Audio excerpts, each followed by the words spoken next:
السلام علیکم ناظرین، پروگرام میری آواز کے ساتھ محمد انعام آپ کی خدمت میں حاضر ہے۔ ناظرین، جیسا کہ آپ جانتے ہیں کہ رمضان کا بابرکت مہینہ اس وقت جاری ہے، اور اسی حوالے سے ہم رمضان کی فضیلت، برکت اور افادیت کے اوپر گفتگو کریں گے۔ آج ہم ان لوگوں سے گفتگو کریں گے جو کہ ہمیں نہ صرف روزوں کا انسان کی روحانیت کے اوپر اثر انداز کے حوالے سے بات کرنے پہ بتائیں گے، بلکہ اس کے ساتھ ساتھ ان کی صحت کے اوپر بھی پڑھنے کے اثرات کے اوپر گفتگو کریں گے۔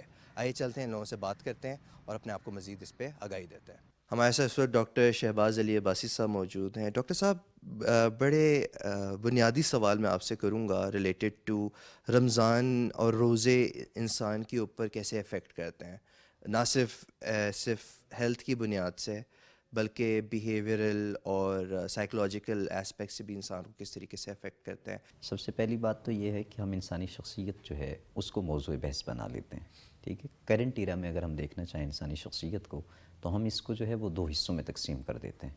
پہلی چیز کیا ہے؟ پہلی چیز یہ ہے کہ انسان، یہ جو اس کا ظاہر ہے، یعنی آپ یہ کہیں کہ جو ہماری باڈی ہے اس سے متعلق ہم بات کرتے ہیں، اس کو ہم کہتے ہیں جسمانی ساخت انسان کی۔ جسمانی ساخت سے مراد یہ ہے کہ انسان کا یہ جو جسم ہے اس کو کن کن چیزوں کی ضرورت ہے۔ جیسے ہم کہتے ہیں نا میٹیریلزم ہماری بنیادی ضرورت ہے، اس میٹیریلزم سے مراد میری وہ اصطلاح نہیں ہے، یہ آپ ذہن میں رکھیے گا۔ بنیادی طور پہ میں یہ کہنا چاہ رہا ہوں کہ بنیادی ضروریات ہر جسم کو گرو کرنے کے لیے، ہر جسم کو الائیو رہنے کے لیے، زندہ رہنے کے لیے کچھ چیزوں کی ضرورت ہوتی ہے۔ اس میں کیا ہے؟ بنیادی طور پہ خوراک، آپ یہ کہیں ہوا پانی، جو ہماری نیچرل چیزیں ہیں، ٹھیک ہے، یہ مقصد ہے۔ اب اس جسم کو ہم نے تندرست اور توانا رکھنے کے لیے کچھ کلیے، کچھ قواعد، کچھ ضوابط جو ہے وہ متعین کر دی ہیں، ٹھیک ہے۔ اس میں سے پہلا ضابطہ کیا ہے؟ پہلا ضابطہ یہ ہے کہ ہمیں جس چیز کی جس قدر ضرورت ہو اسی قدر ہم اس کو جو ہے وہ نیوٹریشن پوائنٹ آف ویو سے ہم بات کر رہے ہیں سامنے رکھتے ہیں، ٹھیک ہے۔ اسی طرح اگر ہم اس کو استعمال کریں گے تو نہ ہم جو ہے وہ بیمار ہوں گے، نہ ہمیں کسی قسم کی جو ہے وہ ڈیفیکلٹی اس کا سامنا ہوگا۔ بنیادی طور پہ روزہ ہمیں کیا دیتا ہے؟ اعتدال۔ اب اس میں ہم نے کیسے معتدل رہنا ہے، اب اس کو ہم جو ہے ذیلی ٹاپکس جس میں ہیں اس میں کنورٹ کر لیتے ہیں۔ ہم چونکہ سوشل ایشوز کے اعتبار سے اور سائیکولوجیکل ایشوز کے اعتبار سے بات کر رہے ہیں۔ اب اس کا ذیلی ٹاپک کیا ہے؟ آپ نے نفسیات کا یہ قاعدہ بارہا مرتبہ سنا ہوگا، میں اس کو مطلب عام فہم الفاظ میں بیان کرنا چاہ رہا ہوں۔ وہ کیا ہے؟ نفسیات یہ کہتی ہیں کہ کسی چیز کو اگر آپ گھور کر دیکھتے ہیں، گھور کر دیکھنے کا مطلب یہ ہے کہ جب آپ ٹک ٹکی باندھ کر اس کو دیکھنا شروع کر دیتے ہیں یا کنٹینیوسلی آپ اس کو دیکھتے ہیں تو کیا ہوتا ہے؟ رفتہ رفتہ آپ کو یہ محسوس ہوتا ہے کہ گویا آپ کو اس کے ہر اینگل سے ادراک ہونا شروع ہو گیا ہے اس کا، ٹھیک۔ یہ عام الفاظ میں بیان کر رہا ہوں اس کو، ٹھیک ہے۔ اب دیکھیے رمضان المبارک، رمضان المبارک ہمارے اندر ایک داعیہ پیدا کرنا چاہتا ہے۔ اس کو اگر آپ تقسیم کریں تو 3 4 5 چیزیں ہو سکتی ہیں۔ سب سے پہلی چیز سائیکولوجیکل جو ہمارے اندر پیدا کرنا چاہتا ہے رمضان، وہ ہے پنکچویلٹی، پابندی۔ یعنی گویا یہ چاہ رہا ہے رمضان ہم سے کہ ہم پابندی، یہ وقت کا خاص کر خیال کریں، ٹھیک ہے۔ آپ نے کہیں جانا ہے، آپ نے کسی کو ٹائم دیا ہے، آپ نے زندگی کے مشاغل میں کہیں آگے پیچھے نکلنا ہے تو آپ کو ٹائم کا خیال رکھنا ہے۔ کیوں کہ آپ دیکھیں سحری کا ہمارے پاس ایک اسپیسیفک ٹائم ہے، ہم نے اس ٹائم میں اٹھنا ہے، سحری کرنی ہے، پھر اس کے بعد اپنے جو معاملات زندگی ہیں ان کو آگے بڑھانا ہے۔ اسی طرح افطار کا بھی ہمارے پاس ٹائم ہے۔ ہم نے یعنی ہر چیز کو جو ہے وہ کیا کیا ہوا ہے؟ تقسیم کیا ہوا ہے۔ ویسے آپ اگر اسی اعتبار سے آپ دیکھنا چاہیں نظام کائنات کو بھی، تو کائنات کا پورا نظام کیلکولیٹڈ ہے۔ میں نے تو کبھی زندگی میں نہ کہیں پڑھا، نہ سنا، نہ ایسا ہے کہ سورج جو ہے وہ کبھی رات کو آ گیا ہو، ایسا کبھی بھی نہیں ہوتا۔ اس کا ایک متعین ٹائم ہے، وہ اسی ٹائم میں آئے گا، اور اس کا ایک متعین ٹائم ہے غروب ہونے کا، اسی میں جائے گا۔ اسی طرح چاند کی آپ مثال لے لیں اور دیگر مثالیں جو ہے وہ آپ لے لیں۔ بنیادی طور پہ کیا ہے؟ رمضان پنکچویلٹی پیدا کرنا چاہتا ہے۔ اب آپ اس سے نیچے آئیں، دیکھیے انسان بنیادی طور پہ کیا ہے؟ یہ معاشرتی وجود کا ایک حامل جانور آپ اس کو کہیں، ہم کہتے ہیں نا حیوان ناطق ہے، یہ معاشرتی وجود کا حامل ہے۔ معاشرتی وجود سے مراد کیا ہے؟ معاشرتی وجود سے مراد ہم یہ لیتے ہیں کہ انسان اکٹ کو جو ہے وہ قبول کرتا ہے۔ ہم کہتے ہیں نا انسان مدنیت پسند ہے، کولیکٹیوزم اس کے اندر پایا جاتا ہے۔ بنیادی طور پہ مدنیت پسند کا مطلب یہ ہے کہ یہ معاشرت کے ساتھ جڑا ہوا ہے۔ کوئی انسان بھی صرف یعنی اپنے تئیں یا صرف فرد واحد کو اگر آپ لیں تو وہ کبھی بھی پرفیکٹ نہیں ہو سکتا، نہ زندگی کے اعتبار سے، نہ اپنے تئیں، ہر اعتبار سے اس کو دوسرے کی ضرورت ہوتی ہے، وہ محتاج رہتا ہے کسی نہ کسی اینگل سے، ٹھیک ہے۔ یہ ہمارے اندر کیا پیدا کرتا ہے رمضان؟ اگر آپ سائیکولوجیکل بیہیویئرل جس کو آپ کہتے ہیں اس اعتبار سے دیکھیں تو یہ پیدا کرتا ہے کہ دوسروں کے ساتھ انٹریکٹ کیسے کرنا ہے۔ اس میں آپ احساس کی بات کر سکتے ہیں، ہمدردی کی بات کر سکتے ہیں، غمگساری کی بات کر سکتے ہیں، لوگوں کے ساتھ تعلق کی بات کر سکتے ہیں، کلام کے اندر شائستگی کی بات کر سکتے ہیں۔ گویا کہ آپ کسی بھی ایک اینگل کو لے لیں، آپ اس کے اوپر بات کر سکتے ہیں۔ اب ایک اور اس سے بھی اچھی بات جو رمضان ہمیں دینا چاہتا ہے، بنیادی طور پہ کیا ہے؟ رمضان انسان کو یہ سکھاتا ہے کہ اس دنیا کے اندر رہتے ہوئے اس کے اوپر دوسروں کے حقوق کیا ہیں۔ گویا آپ یہ کہیں کہ رائٹس اور رسپانسبلٹیز، یہ جو بات ہم کر رہے ہوتے ہیں بیہیویئرل لاز کے تحت، رمضان ہمیں یہ سکھاتا ہے کیا کہتا ہے کہ تمہارے اوپر ذمہ داری ہے. کس کی ذمہ داری؟ آپ یہاں ایک واقعہ اگر کوٹ کرنا چاہیں یہ اپنے ناظرین کے لیے وہ زیادہ بہتر ہے. حضرت علی المرتضیٰ کا ایک واقعہ متعدد مرتبہ ہم نے سنا, پڑھا اور دیکھا بھی, ٹھیک ہے. کبھی ہم اس سے یہ چیز نہیں لے رہے ہوتے جو ٹریننگ پوائنٹ آف ویو سے ہے, جو ٹریننگ پرنسپلس کے اعتبار سے. کیا ہے کہ ایک مانگنے والا آتا ہے, سارا کنبہ جو ہے وہ کسی اعتبار سے ہے, روزے سے ہے. مانگنے والا آ کے دستک دیتا ہے, جناب علی المرتضیٰ اپنی روٹی اٹھاتے ہیں, اٹھا کر امام حسن کو دیتے ہیں. اب آپ ذرا ذہن میں سوچیں کہ علی المرتضیٰ اپنا حصہ دے رہے ہیں, باقیوں کو نہیں کہا کہ آپ بھی دو, اپنا حصہ خود بھی اٹھا کر جا کر جو ہے مانگنے والا سائل اس کو دے سکتے تھے, اپنے امام حسن کو دیا, جاؤ تم لے کے جاؤ. امام حسن کو دینے کی وجہ کیا ہے, یہی سمجھنے کی ضرورت ہے. اب رمضان ہمارے اندر یہ چیز پیدا کرتا ہے کہ تم نے کیا کرنی ہے, اپنی ٹریننگ کرنی ہے. جو تمہیں کہا جاتا ہے نا حوان ناطق, اور پھر تمہارے سر کے اوپر ایک تاج اللہ رب العزت نے سجایا اشرف المخلوقات کا. ہمارے ساتھ اس وقت سید ریاست حسین شاہ صاحب موجود ہیں جو کہ ایک مذہبی اسکالر بھی ہیں. ان سے ہم پتہ کرتے ہیں کہ روزے کی ہسٹری کیا ہے. تو شاہ صاحب بتائیں کہ روزے کی افادیت, روزے کی ہسٹری اور تاریخ کیا ہے؟ الحمدللہ رب العالمین والصلاة والسلام علی اشرف الانبیاء والمرسلین, اما بعد. روزہ بنیادی طور پر اللہ تعالیٰ نے تمام امتوں میں رکھا ہے. جہاں روزے کی فرضیت کا اللہ تعالیٰ نے ذکر فرمایا, یا ایھا الذین آمنوا کتب علیکم الصیام, کہ ایمان والو تمہارے اوپر روزے فرض کیے گئے ہیں, کما کتب علی الذین من قبلکم, جس طرح تم سے پہلے لوگوں پر روزے فرض کیے گئے تھے. تو روزوں کی فرضیت یہ تمام امتوں کے لیے تھی. دیکھیں انبیاء کی دعوت میں بہت ساری چیزیں مشترکہ ہیں, ان میں سے توحید کی دعوت ہے, اسی طرح روزے ہیں, نماز ہے. مختلف صورتوں میں مختلف امتوں میں روزے رہے ہیں, اور تمام امتیں جو آسمانی دینوں جو آسمانی کتابوں کو ماننے والی ہیں, جو اللہ کو ماننے والی ہیں, وہ مختلف صورتوں میں روزہ رکھتے ہیں. اس کی کیفیت مختلف ہو سکتی ہے. جو رمضان کا روزہ ہے اس کی فرضیت سے پہلے بھی روزے کی فرضیت اس امت پر بھی مختلف تھی, لیکن جب رمضان کا مہینہ اللہ تعالیٰ نے اس میں روزے فرض کیے تو فرمایا فمن شہد منکم الشہر فلیصم, کہ جو تم میں سے رمضان کا مہینہ پالے تو وہ روزے رکھے.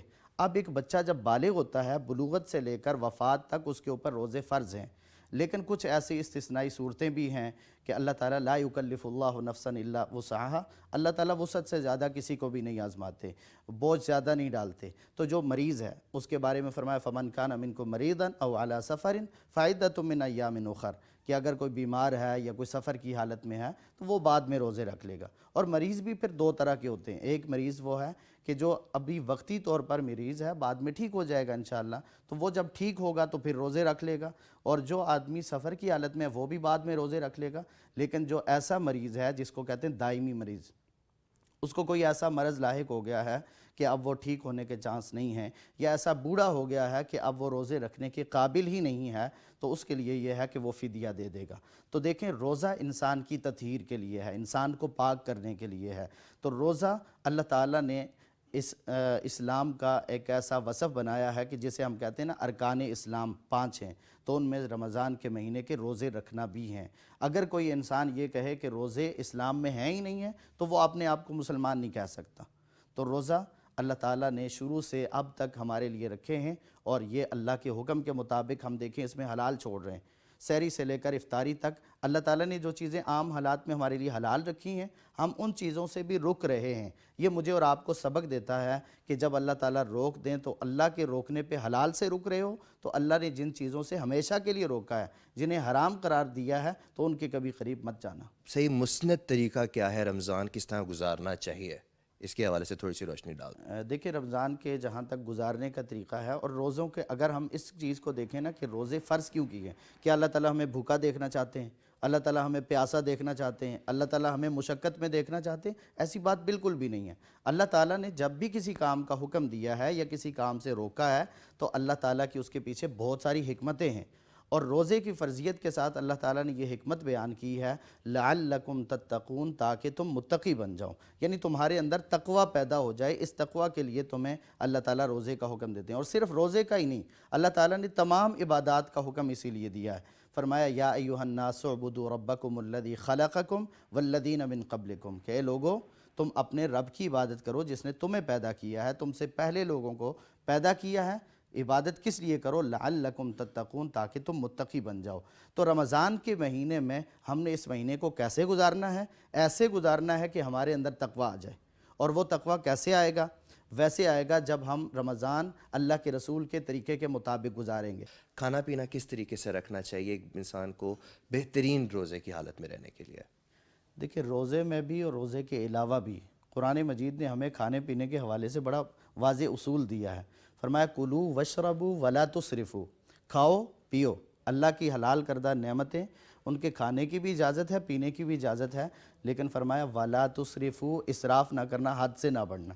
کوئی بھی چیز انسان جب ضرورت سے زیادہ استعمال کرتا ہے نا تو وہ اسراف ہے، اور جب معدے پہ آپ بوجھ زیادہ ڈالیں گے تو ظاہر ہے وہ برداشت نہیں کر سکے گا۔ تو کسی بھی حالت میں، چاہے وہ رمضان کی حالت ہو یا رمضان کے علاوہ باقی حالات ہوں، تو کھاتے پیتے ہوئے یہ نہیں دیکھنا چاہیے کہ کھانا فری کا ہے، اب دعوت پہ آیا ہوں تو صحیح خوب کھا کے ہی جاؤں۔ نہیں، وہاں پہ یہ دیکھنا چاہیے کہ نفس تو میرا اپنا ہے نا۔ بعض لوگ نا پلیٹ صاف کرنے کے بہانے وہ اپنے پیٹ کو جو ہے وہ اتنا بھر لیتے ہیں کہ وہ صاف کرنا پھر ناممکن ہو جاتا ہے اور مشکل ہو جاتا ہے۔ تو اپنی صحت کا ہمیں خیال رکھنا چاہیے اور ایسی چیزیں کھانے سے احتیاط کرنا چاہیے جو ہمارے لیے نقصان دہ ہیں۔ ناظرین اس وقت ہمارے ساتھ موجود ہیں ذوالقرنین حیدر صاحب۔ حافظ صاحب مجھے بتائیں کہ رمضان کی فضیلت اور اس کے ساتھ اور کون کون سی ایسی چیزیں ہیں جو عوام الناس کے لیے ضروری ہیں جاننا تاکہ وہ اس رمضان کو بہتر طریقے سے گزار سکیں؟ بسم اللہ الرحمن الرحیم۔ رمضان الکریم جو ہے وہ اللہ کریم کا ایک خوبصورت ترین مہینہ ہے، اور قرآن کریم میں یہ حکم آیا ہے یا ایھا الذین آمنوا کتب علیکم الصیام کما کتب علی الذین من قبلکم لعلکم تتقون۔ رمضان کریم ہمیں عطا کیا گیا، اور اس کی حکمت دیکھیے کہ یہ اسلامی مہینوں میں 90 نمبر پر آتا ہے، 9 نمبر پر آتا ہے۔ اور جو آیت مبارکہ میں نے آپ کے سامنے تلاوت کی ہے، رمضان کریم میں جو روزے ہیں ہم پر فرض کیے گئے ہیں، اور اللہ کریم نے ارشاد فرمایا ہے کہ اے ایمان والو، تم پر روزے فرض کیے گئے جیسے پہلی امتوں پر فرض کیے گئے تھے تاکہ تم متقی بن جاؤ۔ تو اس لحاظ سے رمضان کریم کی بہت زیادہ اس حوالے سے فضیلت ہے کہ اس میں اللہ کریم نے ہمیں جو ہے اپنا تقوی عطا کرنے کے لیے ہمیں روزے عطا کیے ہیں، ہم اس میں روزے رکھتے ہیں۔ اللہ کریم نے تمام جتنے بھی مسلمان ہیں ان کے لیے یہ جو ہے رمضان کریم عطا کیا، اس میں روزے رکھنے کے لیے حکم دیا گیا تاکہ ہم اپنے آپ کو صحیح طریقے سے سدھار سکیں۔ رمضان کریم انسان کے لیے اور اسپیشلی مسلمانوں کے لیے، چونکہ اس پہ فرض ہے مسلمانوں پہ، تو مسلمان جو ہیں وہ اس مہینے میں روزے رکھتے ہیں، بھوک پیاس برداشت کرتے ہیں، تو وہ جو ہے اتنے فرمانبرداری ہے ان کے اندر، یہ تاثر آتا ہے کہ ہم نے اللہ کریم کی فرمانبرداری باقی 11 مہینوں میں بھی کرنی ہے۔ تو اس لحاظ سے رمضان کریم میں یہ بہت زیادہ فضیلت ہے کہ ہم پورا دن اللہ کریم کی رضا کے لیے بھوک پیاس برداشت کرتے ہیں، اور بھوک پیاس کے علاوہ ہمیں وہ تمام چیزیں جو اللہ کریم نے ہمیں منع کی ہیں ہم اس سے بچتے ہیں۔ آپ دیکھیں غیر رمضان میں جو ہے وہ آپ کھاتے بھی ہیں پیتے بھی ہیں، رمضان شریف کے اندر آپ روزہ رکھتے ہیں تو اس میں آپ نہ کھاتے ہیں نہ پیتے ہیں اور باقی تمام گناہوں سے بچنے کی کوشش کرتے ہیں، جس سے آپ کے اندر فرمانبرداری کا بہترین عنصر پیدا ہوتا ہے۔ اچھا حافظ صاحب ذرا یہ بتائیں کہ زیادہ تر لوگ پورے سال کے بجائے رمضان میں اسپیسیفکلی زکوٰۃ دینے کے زیادہ پابند ہوتے ہیں، اس کے پیچھے اصل روح کیا اور زکوٰۃ دینے کا اصل اصول کیا ہے؟ جی دیکھیں ارکان اسلام کے اندر کلمہ، نماز، روزہ، زکوٰۃ اور حج یہ شامل ہیں، اور 3rd نمبر پہ جو ہے وہ آپ کے سامنے یہ آپ دیکھتے ہیں کہ روزہ ہے، یعنی کلمہ، پھر نماز، اور پھر روزہ، اور پھر اس کے بعد زکوٰۃ، پھر حج آتا ہے۔ چونکہ حج آپ کو پتہ ہے صاحب استطاعت پہ فرض ہے تو وہ اینڈ پہ آتا ہے۔ تو جو زکوٰۃ ہے، ویسے تو آپ کو یہ پتہ ہے اس بات کا، اور باقی جتنے بھی ناظرین ہیں وہ اس بات کو کئی دفعہ سن بھی چکے ہوں گے اور پڑھ بھی چکے ہوں گے کہ جو زکوٰۃ کی فرضیت ہے وہ، یعنی آپ کے پاس اگر یکم رمضان المبارک کو اتنا مال ہے کہ آپ اس پہ زکوٰۃ جو ہے وہ فرض ہو چکی ہے، تو آپ نے اگلے سال، یعنی اتنا مال ہے، اگلے سال آپ نے 1 سال گزرنے کے بعد آپ نے اس پر زکوٰۃ لازمی دینی ہے۔ اچھا حافظ صاحب، جو ہر سال رمضان کی آمد ہوتی ہے، افطاریوں، سحور اور ان ساری چیزوں کے چکر میں عوام الناس پڑی رہتی ہے، اس میں کتنا امپورٹنٹ ہے کہ لیلۃ القدر ہر رمضان میں ہم چیز کریں، اس کو ڈھونڈیں، تاک راتوں کو ڈھونڈنے کا جو ایک انڈرسٹینڈنگ ہے اپنے دوستوں میں شعور بڑھایا جائے، اس کو ڈھونڈنے کا طریقہ، اس کے پیچھے روح انڈرسٹینڈ کرنے کے لیے کیا چیزیں بہت ضروری ہیں؟ جی دیکھیں قرآن کریم سے ہم سب سے پہلے رہنمائی حاصل کرتے ہیں۔ قرآن کریم میں باقاعدہ جو ہے وہ سورۃ القدر موجود ہے، انا انزلناہ فی لیلۃ القدر وما ادراک ما لیلۃ القدر لیلۃ القدر خیر من الف شہر تنزل الملائکۃ والروح فیہا باذن ربہم من کل امر سلام ہی حتی مطلع الفجر۔ یہ قرآن کریم کی سورہ مبارکہ ہے، اس کے اندر جو لیلۃ القدر ہے اس کی فضیلت کو بیان کیا گیا ہے، اور یہ باقاعدہ بتایا گیا ہے کہ بے شک جو ہے قرآن کریم لیلۃ القدر میں نازل فرمایا گیا ہے، یعنی قرآن کریم جو ہے وہ لیلۃ القدر کی جو رات ہے اس میں اس کا نزول ہوا ہے، اور پھر یہ جو لیلۃ القدر ہے یہ 1000 مہینوں سے افضل رات ہے، اور اس کے اندر سلامتی ہے، حتیٰ کہ یہ فجر کے ٹائم تک یہ سلامتی رہتی ہے، اور اس میں جو ہے وہ بے پناہ انعامات موجود ہیں۔ تو جو آپ نے سوال کیا ہے کہ لیلۃ القدر کی جو مطلب روح ہے اور اس کو جو تلاش ہے وہ بڑی کم ہوتی جا رہی ہے، بالکل آپ کی بات صحیح ہے۔ میں سمجھتا ہوں کہ عوام الناس کو رمضان کریم کے اندر جو شیڈیول ہے وہ ترتیب دینا چاہیے۔ ہم جو ہے وہ ایسے لوازمات میں پڑ جاتے ہیں جو ہم غیر رمضان بھی کر سکتے ہیں، ہم گیٹ ٹوگیدر غیر رمضان بھی کر سکتے ہیں، ہم کھانا پینا اور باقی خرید و فروخت جو ہے رمضان شریف کے علاوہ بھی کر سکتے ہیں، لیکن لیلۃ القدر ایسی رات ہے جو غیر رمضان نہیں مل سکتی، یہ رمضان کریم کے اندر ہی تلاش کی جاتی ہے۔ اور تاجدار انبیاء علیہ السلام نے ارشاد فرمایا ہے کہ رمضان کریم کے آخری عشرے میں طاق رات یعنی لیلۃ القدر کو تلاش کرو۔ لیلۃ القدر جو ہے طاق راتوں میں ہوتی ہے، تو اس سے معلوم یہ ہوا ہے کہ رمضان کریم ایک مہینہ ہے، اور اس مہینے کے آخری 10 دنوں میں وہ 5 طاق راتیں ہیں جس کے اندر ہم نے لیلۃ القدر کو تلاش کرنا ہے، اس کو پانا ہے، اور اتنی خوبصورت ترین یہ رات ہے، اور یہ باقی کسی امت کو عطا نہیں کی گئی بلکہ تاجدار اسلام کی امت کو عطا کی گئی ہے۔ کیوں کہ پہلی جو امتیں گزری ہیں ان کی بہت ساری عمریں ہوتی تھیں، اور تاجدار اسلام کی بارگاہ میں اصحاب رسول علیہ السلام نے جو ہے وہ عرض کیا، فرمایا کہ یا رسول اللہ جو پہلی امتیں تھیں وہ بہت زیادہ عبادت کرتی تھیں، ان کی 1000 سال تک کم و بیش جو ہے وہ عمریں ہوتی تھیں، وہ عبادت فرماتی تھیں۔ تو تاجدار اسلام نے فرمایا کہ جو ایک رمضان شریف کے اندر جو لیلۃ القدر ہے آخری یعنی 10 دنوں میں اور طاق راتوں میں جو تلاش کی جاتی ہے وہ ایک ایسی رات ہے جو کہ 1000 مہینوں سے افضل ہے۔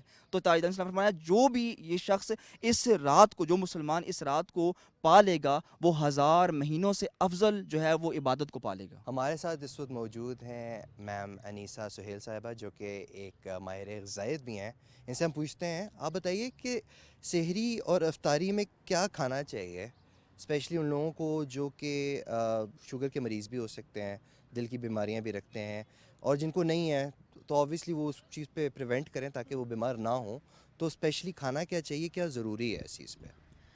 اس میں بیسیکلی 3-4 نیوٹرینٹس ایسے ہیں جو مسٹ ہماری سحری اور افطاری میں ہونے چاہیے، جس میں سب سے پہلے جس نیوٹرین کا میں ذکر کرنا چاہوں گی وہ ہے پروٹین، کیونکہ ہماری جب ہم روزہ رکھتے ہیں تو ہمارے جسم میں اس طرح سے کیمیکل ریاکشنز ہوتے ہیں کہ ہمارا جو پٹھا ہے وہ جو پروٹین ہے وہ ٹوٹتی ہے، یعنی کہ میٹابلائز ہوتی ہے، تو ہمارا پٹھا کمزور ہونے کے چانسز ہوتے ہیں۔ تو اگر آپ انف پروٹین نہیں لے رہے اپنے باڈی میں تو eventually by the end of Ramzan آپ لوگوں کو پٹھوں پہ درد کی شکایت ہوتی ہے، ادھر ادھر دردوں کی شکایت ہوتی ہے۔ وہ مسئلہ یہ نہیں ہوتا کہ آپ روزے رکھ رہے ہیں، وہ مسئلہ یہ ہوتا ہے کہ آپ کی سحری اور افطاری میں اپروپریٹ نیوٹرینٹس نہیں ہوتے۔ تو اب پروٹین کن چیزوں میں ہوتی ہے؟ پروٹین ہوتی ہے آپ کے گوشت میں، ریڈ میٹ میں، وائٹ میٹ میں، فش، چکن، بڑا گوشت، چھوٹا گوشت، تمام تر دالوں میں پروٹین ہوتی ہے، جس میں سارے چھولے، چنے، لوبیا وغیرہ وہ سب چیزیں آ جاتی ہیں، اور انڈے میں پروٹین ہوتی ہے۔ لوگ انڈا نہیں کھاتے کہ گرمی لگے گی، پیاس لگے گی، لیکن آپ انڈے کھائیں، 2 سے 3 انڈے کھائیں، جو کہ پروٹین بہت ضروری ہے آپ کے روزہ رکھنے کے لیے۔ اور کیونکہ مطلب دوسری جو سب سے امپورٹنٹ چیز پروٹین کی یہ چیز ہے کہ وہ آپ کو it keeps you fuller for the longer time, یعنی کہ آپ اگر اس طرح سے ساری چیزیں کھائیں گے جو میں نے ابھی آپ کو بتائی ہیں، آپ کو بھوک دیر سے لگے گی، اور اس کی ریزن یہ ہے، اس کی وجہ یہ ہے کہ آپ کا جسم اس کو آہستہ آہستہ پروٹین کو آہستہ آہستہ توڑتا ہے اور آپ کو گریجول انرجی پرووائڈ کرتا ہے۔ اگر آپ کا فوکس رہے گا زیادہ پراٹھوں پہ اور کیک، رسک اور کاربوہائیڈریٹس پہ، چاول پہ، تو وہ آپ کے جسم جو ہے اس کو بڑی جلدی انرجی میں کنورٹ کر کے، اور شروع کے 3-4 گھنٹے کے بعد آپ کو اپنا پیٹ جو ہے وہ خالی محسوس ہونا شروع ہو جائے گا۔ تو آپ کے نظریے میں یہ امپورٹنٹ ہے کہ پروٹین کی ڈائٹ تھوڑی دیر تک ہضم ہوتی ہے، کاربوہائیڈریٹس تھوڑی جلدی ہضم ہو جاتے ہیں، اور اس کے بعد پھر آپ نے کہا فائبر، پروٹین اور کاربوہائیڈریٹس کی مشتمل غذا لینی ضروری ہے۔ تو اس کا اگر آپ شرح نکال لیں، اگر ہم کسی پورشن سے نکالتے ہیں تو کتنے فیصد پروٹین ہونی چاہیے، کتنے فیصد کاربوہائیڈریٹس ہونے چاہیے، اور کتنے فیصد فائبر ہونی چاہیے؟ آئیڈیلی تو ہم اس کو اس طرح سے کیلکولیٹ کرتے ہیں کہ ہر بندے کا وزن اور اس کا جو طرز زندگی ہے، اس کی جتنا قد ہے، اس کی جو عمر ہے، اس کا جینڈر، مرد عورت، ان سب کا مختلف ہوتا ہے. آئیڈیلی تو اس طرح سے ہوتا ہے، لیکن آپ اس کو جنرلی اگر کوئی خاتون خانہ اپنے لیے دیکھنا چاہتی ہے، اپنے گھر والوں کے لیے دیکھنا چاہتی ہے، ان کو کس طرح سے اس نے فیڈ کرنا ہے، تو وہ بڑا ایزی ایک آپشن ہے. مائی پلیٹ کانسیپٹ ہوتا ہے اس کا. ایک مائی پلیٹ کانسیپٹ کا جو مین فوکس ہے کہ آپ اس اپنے جو آپ کے نارمل پلیٹ ہوتی ہے، آپ اس کے 3 حصے کریں. جو آپ کا ایک پورشن ہے وہ آپ کا کاربوہائیڈریٹ کا پورشن ہے، جس میں تمام اناج آ جاتے ہیں، روٹی، چاول، اسپیگیٹیز وغیرہ، وہ سب اس میں آ جاتا ہے. دوسرا جو پورشن ہے وہ آپ کا پروٹین ہوتا ہے. پروٹین میں تمام چیزیں میں نے آلریڈی بتا دی ہیں. اور تیسرا اور چوتھا، جو تیسرا سب سے بڑا حصہ ہوگا، ہاف پلیٹ ہوگا، پلیٹ کا حصہ ہوگا، وہ آپ کے سارے فروٹس اینڈ ویجیٹیبلس آئیں گے. تو آپ نے یہ ایک جنرل کانسیپٹ ہے. اب آپ اس کو پروٹین تھوڑی انکریز بھی کر سکتے ہیں، کیونکہ ڈپینڈنگ کہ آپ کا آئیڈیل کیا ہے؟ آئیڈیل کیا ہونا چاہیے؟ کتنے فیصد پروٹین ہونا چاہیے؟ کتنا فیصد فائبر ہونا چاہیے؟ اسپیشلی اس کانسیپٹ سے دیکھا جائے کہ سحری کے لحاظ سے بھی اور افطاری کے لحاظ سے بھی اگر دیکھا جائے تو منیمم، اگر میں بات کروں گی منیمم آپ کی پروٹین پر ڈے کتنی ہونی چاہیے، جو کہ آپ سپلٹ کر سکتے ہیں سحری اور افطاری میں، ڈپینڈنگ کہ آپ کیا کھا رہے ہیں، کیا نہیں کھا رہے، کیا بنا رہے ہیں گھر میں. وہ یہ ہے کہ آپ کا جتنا وزن ہے اتنے گرام آپ کے دن میں پروٹین ہونی چاہیے. فار ایگزامپل، اگر کسی کا وزن 70 کلو گرام ہے تو اس کے پورے دن میں کم از کم 70 گرام پروٹین ہونی چاہیے. اب 70 گرام پروٹین لینا ایک ہی وقت پہ مشکل ہو سکتا ہے، تو آپ اس کو سپلٹ کر لیں سحری اور افطاری میں.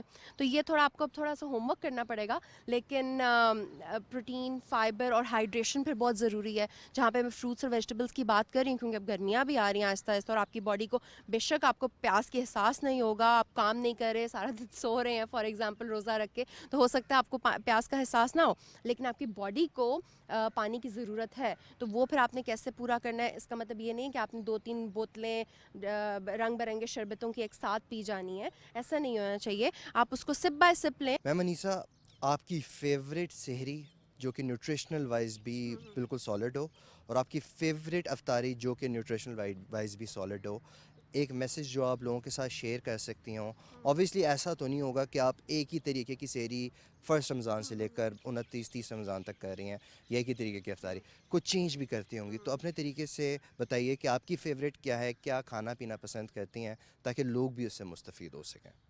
بڑا اچھا کوشچن ہے، کیونکہ مجھے بھی بھوک بھی لگ رہی ہے اور یہ کوشچن بھی آ گیا بیچ میں. تو ایک میرا جو فیوریٹ چیز ہے جو میں رکھتی ہوں اپنے سحری میں ہمیشہ، وہ ہے ملک شیک. اب ملک شیک یہ وہ والا ملک شیک نہیں ہے جس میں آپ چینی ڈال رہے ہیں اور کریم ڈال رہے ہیں اور یہ ساری چیزیں ڈال رہے ہیں. میں تھوڑا سا دودھ کا پورشن تھوڑا سا رکھیں، آپ اس میں دہی ڈالیں، کیونکہ دہی سے پھر آپ کو ہائیڈریشن، پانی کی مقدار ملے گی، آپ کو فائبر ملے گا، اور بڑے سارے نیوٹرینٹس ملتے ہیں دہی سے. پھر آپ اس میں کھجور ڈال دیں. سنت ہے کہ رات کو 2-3 کھجوریں آپ بھگو کے رکھیں، اس کا پانی بھی استعمال کریں اور وہ کھجور بھی لیں. تو وہ کھجوریں جب آپ اس ملک شیک میں ڈالیں گے پانی سمیت، تو آپ کی سنت بھی پوری ہو جائے گی اور آپ کو بہت سارے نیوٹرینٹس بھی مل رہے ہیں. آپ اس میں اپنے پسند کے فروٹس ڈالیں، آپ اس میں نٹس ڈالیں، بادام، عموماً میں بادام ڈالتی ہوں. آپ اس میں 4 مغز ڈالیں، آپ اس میں السی کے بیج ڈالیں. تو اور اس میں آپ اس میں مطلب کوئی پانی یا دودھ آپ نے اور ڈالنا ہے، وہ آپ مینیج کر لیں کس طرح سے آپ نے کرنا ہے. چینی کے لیے میں عموماً ہنی کا استعمال کرتی ہوں، تو وہ بہت تھوڑی سی کوانٹٹی میں چاہیے ہوتی ہے، کیونکہ فروٹس بہت زیادہ میٹھے ہوتے ہیں. تو وہ آپ اس کو اچھی طرح سے بلینڈ کریں، اور یہ بڑا اچھا آپ کا پاور پیک ڈرنک بنتا ہے. آپ تھوڑا سا لیں تو آپ کا بڑا اچھا روزہ گزرتا ہے. دوسری چیز، پروٹین کا سورس اب میں کہاں سے لوں گی، وہ ہے انڈے. آپ آملیٹ لے لیں، یا پھر آپ کوئی شامی کباب وغیرہ بنا کے رکھا ہوا ہے آپ نے، وہ استعمال کر لیں. کوئی قیمہ پڑا ہوا ہے آپ وہ لے لیں.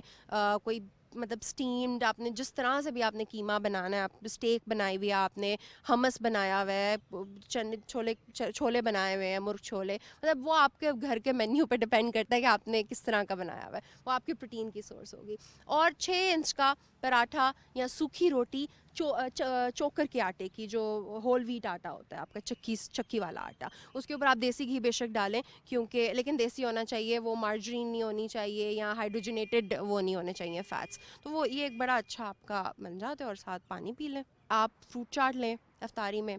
کھجور سے روزہ کھولنا سنت تو ہے, لیکن اس کی ایک سائنٹیفک ریزن یہ ہے کہ آپ کو ایک بالکل پاور پیکڈ قسم کا نا آپ کو ہٹ ملتا ہے انرجی کا, جو کہ آپ کو اس وقت چاہیے ہوتا ہے کیونکہ آپ کی انرجی لیولز لو ہو رہے ہوتے ہیں. آپ جوسز کنزیوم کر سکتے ہیں, آپ اسمودیز لے سکتے ہیں جس میں آپ پالک وغیرہ ڈالیں, چقندر, گاجر, ابھی موسم آیا ہوا, آپ اس کا جوس وغیرہ بنا کے ڈالیں, کھیرے کا جوس آپ اس میں ڈالیں, 2-3 ویجیٹیبلز وغیرہ مکس کر کے, فروٹس مکس کر کے اس کا آپ شیک وغیرہ بنا کے پئیں. جیسا کہ ناظرین آپ لوگوں نے دیکھا کہ ہم لوگوں نے ڈفرینٹ شخصیات سے ملاقات کی, ان سے گفتگو کی اور یہ جاننے کی کوشش کی کہ نہ صرف رمضان کا روزوں کا انسان کے اوپر, اس کی روحانیت کے اوپر اثر ہے, بلکہ ساتھ ساتھ صحت پہ بھی بہت زیادہ اثر ہے.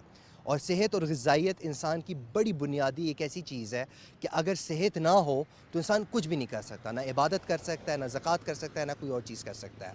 سحری اور افطاری کو اعتدال کے ساتھ کنٹرول طریقے سے کرنا بہت ضروری ہے, اور نہ صرف یہ بلکہ اپنے ارد گرد کے لوگ, رشتہ دار, اقارب, غریب لوگوں کا بھی خیال کرنا بہت ضروری ہے.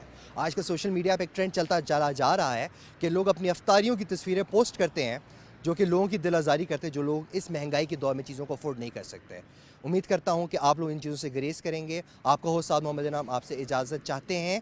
ملاقات کرتے ہیں اگلی ایپیسوڈ میں. اللہ نگہبان.